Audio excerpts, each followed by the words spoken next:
Hello neighbor, this is Curt with eTrailer. Today we're going to be taking a look at the Inno Aero Roof Rack on our 2015 Mercedes-Benz GLK-350.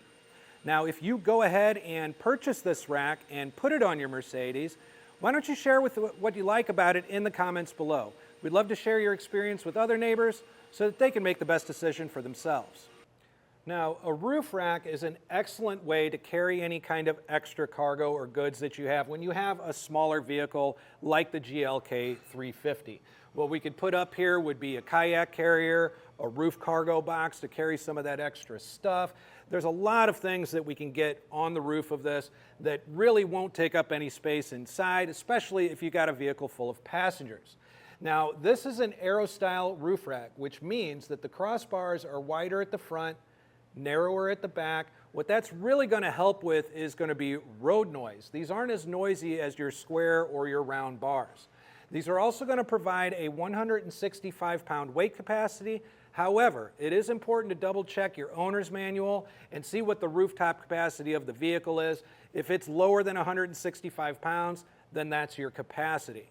Now, as far as some of the little features that this is going to come with, it is going to allow you to use your clamp-mounted roof accessories. You can remove the end cap here and push down on this weather stripping and slide over your T-slotted accessories. And unlike most other roof racks, Inno actually provides locking towers with keys. A lot of other roof racks, you're going to have to purchase those separately, get them key-to-like, and go through all that hassle. Not with Inno, they're going to come right there in the box. Now let's get up on the roof and take a few measurements.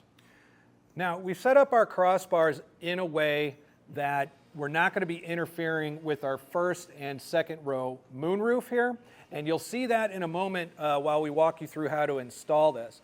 But the way we've got it set up is going to provide us with a 27.5-inch crossbar spread, and that's a nice place to be. The sweet spot is really between 26 and 32 inches.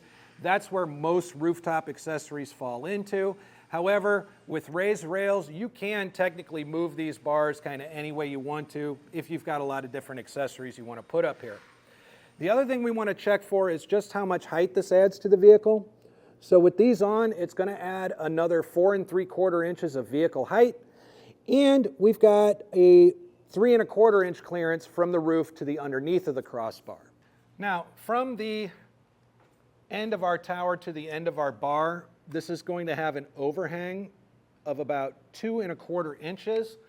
And honestly, I know it's not that tall of a vehicle and people may be concerned about hitting their head on this, but the truth is, it's just barely outside of the door threshold. And as far as the bottom of the door where you step out, that's actually even further away from the vehicle. So I'm really not concerned at all about hitting my head on these one bit. Now, the installation of the Inno Aero Roof Rack is actually really simple. So why don't we walk you through that? Now, installing the towers on our crossbars is actually a really simple process. As we look here, we've got our two towers. If we look underneath the bar, we see this kind of tab here with a slot running down. All we're really going to do is take this kind of T-shaped tab right here, insert it in this slot, press down, and slide over, and it'll lock in place. If we want to take it off, we could push this tab down, slide it all the way over, and get it out if we want to. But for right now, we're going to go ahead and just get these on and then get them up on our roof. Okay, so in getting it up on our roof, we do have raised rails here, which means technically we can kind of put this wherever we want to. But we have a moonroof on this car right above the first row and another one above the second row. So where I'm going to try to place it is kind of right here in the door seam. That way it'll be directly above the driver's head, and unless they're looking straight up, we're not going to really get any interference with that moonroof. So we're going to just send it across. We want to make sure that the wider part of the crossbar is facing forward, and I'm just going to kind of gently set it over there while I get this and loop this rubber strap down underneath the tower It's going to go into this little cradle right here, and that should keep it in a pretty good spot until we can make all of our final adjustments. Now I'm going to go over onto the other side and seat it the same way, and we'll be taking a few measurements.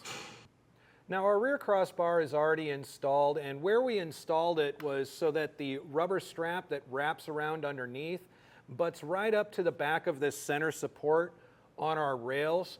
This is a good placement for it because it's not too far back on the vehicle, but it's not far forward enough that it's going to interfere with that second row moonroof. And what I'm going to do now is I'm going to be taking some measurements from here to here. I do want it to be even on both sides. So whatever measurement I get here, I want to go on the passenger side, get the same measurement. That's going to guarantee that my bars are going to be parallel and they're going to be perfectly perpendicular to the rails.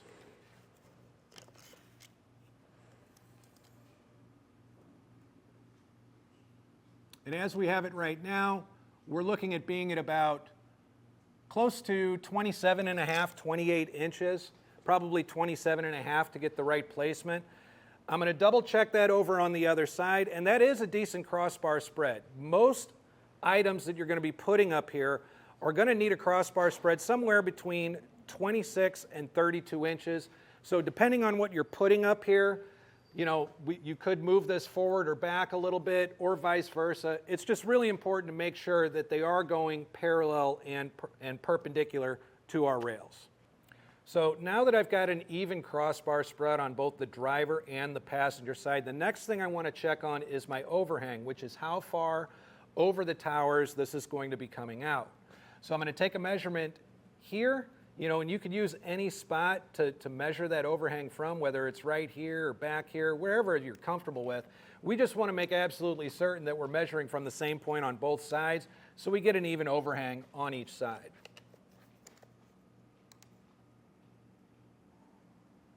And it's really easy just to slide the bar across to get this evened out. All right, I'm going to check my driver's side one more time. There we go. So I got a 3-inch overhang on each side, and now I can tighten everything down without using any tool. We're just going to use this twist knob here. This twist knob is going to tighten the bar to our tower, but also tighten the strap from our tower going around the rails. So it really kind of tightens everything down at once. Now I'm not going to completely tighten down one side because when you over tighten on one side and it's loose on the other, they could shift a little. So I'm going to tighten it down, maybe 5 rotations over here. Now I'm going to go over to the other side and do the same and just incrementally go back and forth until everything's nice and snug. All right, so now that everything is tightened down, we got a good snug fit up here, no shifting around forward or back or side to side. We're ready to go ahead and put our end cap on our tower here. Now you're going to put this on to where this lock is right here with this slot. So you just slide it right in like that, and then you take the included keys and we'll get that locked in. Now it's on and we're ready to load up and have an adventure. So that's really it. A very simple installation and a lot of extra features to come with the Inno Aero crossbars. But this is going to be an excellent system for you to use on your next adventure. I'm Curt with eTrailer. Thanks for stopping by.